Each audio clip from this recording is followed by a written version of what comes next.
প্রায় দুযুগ পর আবারও ক্ষমতায় বিএনপি আর ১৭ বছর পর বিএনপি চেয়ারম্যান তারেক রহমানের স্বদেশে ঈদ।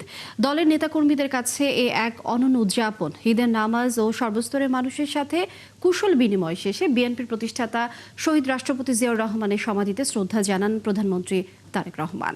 বিস্তারিত মাহিলা ইসলামের রিপোর্টে। একদিকে তারেক রহমানকে পাশে পাওয়া আর অন্যদিকে প্রিয় নেত্রী বেগম খালেদা জিয়ার শূন্যতা। এবারের ঈদ যেন বিএনপির জন্য অন্যরকম অভিজ্ঞতা। সকাল থেকেই গুড়ি গুড়ি বৃষ্টি উপেক্ষা করে বিএনপির কর্মী সমর্থকরা আসে এই জিয়া উদ্যানে।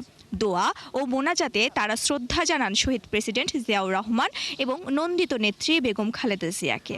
আমরা অত্যন্ত আনন্দে উদ্বেলিত জনাব তারেক রহমানের নেতৃত্বে আজকে বাংলাদেশ সুন্দর একটি রাষ্ট্র পরিচালনা তিনি করছেন। জনগণের ভোটের অধিকার রক্ষায় এবং আধিপত্যবাদের বিরুদ্ধে লড়াই সংগ্রাম করে ১৭ বছর পর আমরা ক্ষমতায় এসেছি। দুপুরে আসেন প্রধানমন্ত্রী তারেক রহমান। স্ত্রী, কন্যা এবং পরিবারের অন্যান্য সদস্যদের নিয়ে দোয়া ও মোনাজাত করেন বাবা মার সমাধিতে। এ সময় পুরো জিয়া উদ্যানে সাধারণ মানুষের উচ্ছ্বাস ছিল চোখে পড়ার মতো। হাত নেড়ে প্রিয় প্রধানমন্ত্রীকে শুভেচ্ছা জানান সকলে। পরিবার নিয়ে আসার মতো ঘোরাঘোরার জায়গা আছে, এই কারণে এখানে ভালো লাগে। বাচ্চারা সবসময় ঘোরাফেরা করতে পছন্দ করে। আব্বুর অনেক দিন থেকে ইচ্ছে ছিল যে এই মাজারটা জিয়ারত করবে, যে তিনবার প্রধানমন্ত্রী বেগম খালেদা জিয়ার এখানে শায়িত আছে, তো ওনাকে দোয়া করার উদ্দেশ্যে আমরা এখানে আসছি পরিবার নিয়ে। ছোট ছোট শিশুরা বাবা মায়ের সাথে এসে প্রধানমন্ত্রীকে দেখতে পেয়ে তাদের ঈদকে করে তোলে আরও রঙিন।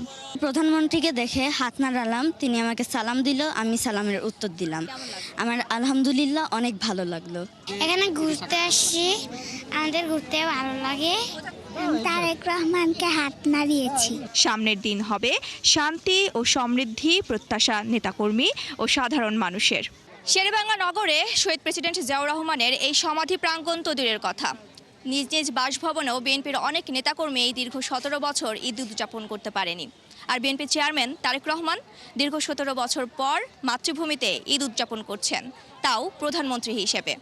তাই আজ যেন বাঁধ ভাঙা ঈদের উল্লাস বিএনপি নেতাকর্মীদের। মাহিলা ইসলাম, ৭১, ঢাকা।